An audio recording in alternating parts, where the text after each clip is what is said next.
கருப்பு திராட்சை பழத்தை பற்றி தெரிந்து கொள்ளலாம். திராட்சை பழத்திற்கு கொடி முந்திரி பழம் என்ற பெயரும் உண்டு. இது இலையுதிர்க்கும் பல்லாண்டு கொடியில் விளையும் பழமாகும்.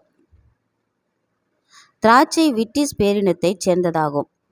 திராட்சையின் தாயகமாக மெராக்கோ, வட போர்ச்சுகல் முதல் தென் ஜெர்மனி மற்றும் கிழக்கில் வட ஈரான் ஆகியவற்றிற்கு உட்பட்ட மத்தியதரை பகுதி, மத்திய ஐரோப்பியா ஆகிய இடங்கள் உள்ளன. திராட்சை பழங்களில் கருப்பு திராட்சை, பச்சை திராட்சை, பன்னீர் திராட்சை, காஷ்மீர் திராட்சை, விதையில்லா திராட்சை, ஆங்கூர் திராட்சை, காபூல் திராட்சை போன்ற பல வகைகள் உள்ளது. இந்த திராட்சைகள் கருப்பு, கருநீலம், மஞ்சள், பச்சை, இளஞ்சிவப்பு உள்ளிட்ட பல நிறங்களில் காணப்படுகிறது.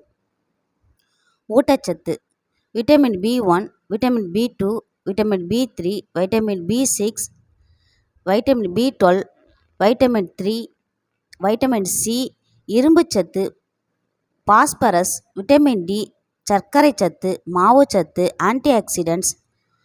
பயன்கள்: திராட்சைக்கு இரத்த சோகை, மலச்சிக்கல், ஜீரண கோளாறு, சிறுநீரக கோளாறு போன்ற நோய்களை போக்கும் சக்தி உண்டு. மேலும் தூக்கமின்மைக்கும் ஒரு சிறந்த மருந்தாகிறது. இந்த திராட்சை பழம் உடல் எடை குறைவாக உள்ளவர்கள், உடல் பலவீனம் அடைந்தவர்கள் திராட்சையை சாப்பிட்டால் நல்ல பலன் கிடைக்கும். திராட்சை தாகத்தை தணிக்கும் வல்லமை கொண்டது. கருப்பு, சிவப்பு நிற திராட்சைகளில் காணப்படும்